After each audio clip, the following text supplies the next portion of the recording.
Hello mga kasorpresa! Ayan, so siguro familiar po kayo sa lugar na to. Ito po yung tinatawag na Supima or sa Save More ng Malahakan. So mula po dito kasi nag-deliver tayo is iga-guide ko kayo kung papaano po papunta sa aming shop. So ayan tayo, andito tayo sa Supima. Ano po?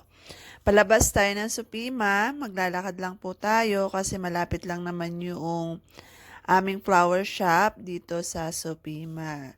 So, nandito tayo lagi sa right side kung tayo po ay magmumula dito.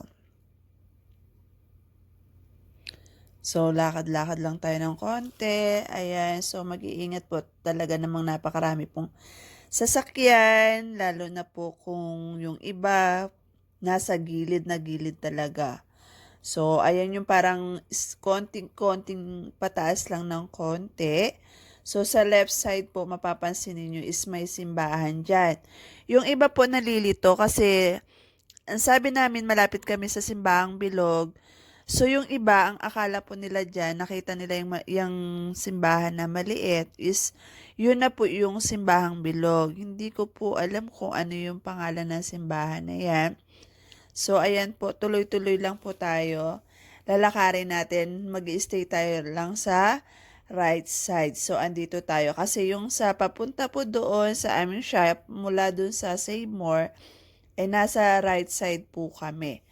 So, ayan, makikita rin natin ang Bernadette's, yung kainan.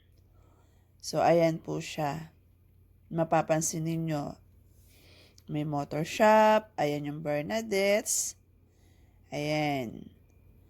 So, lakad-lakad lang. Ilang minutes siya nilakad mula sa Save More. Kung mabilis, 3 to 2 minutes. Ganon. Eh ako syempre mabagal. May hika po kasi ako. Kaya talagang pag naglakad ng malayo ay hingalin na. So, yan mapapansin niyo po pag nasa right side. Ayan. So, medyo malapit-lapit na rin naman. Yung iba nalilito, kung mapapansin nyo po, meron dito sa left side, papuntang Lawa po yan. Hindi po tayo papasok dyan. Ano po?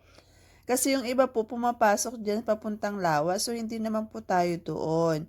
So, after po, meron ditong Home Along sa aking bandang kanan. Ayan, kahilera din po ng ating shop. So, yun po yung unang-unang makikita nyo, Home Along. Dire-diretso lang po. After po nyan, ayan na yung simbahan. Matatanaw na natin yung simbahan. Yan naman pong sa papasok dyan, yun po yung sitio.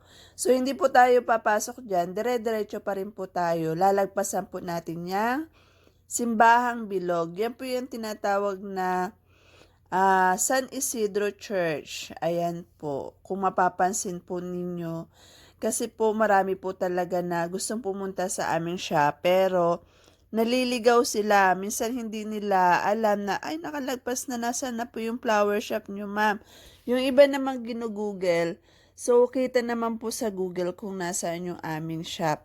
Kaya ayan po, ginight ko na kayo, nilakad ko na mula sa Sopima. So, after po niya ng Simbahang Bilog, mapapansin nyo po yung papasok ng Dulalia subdivision. Ayan po siya.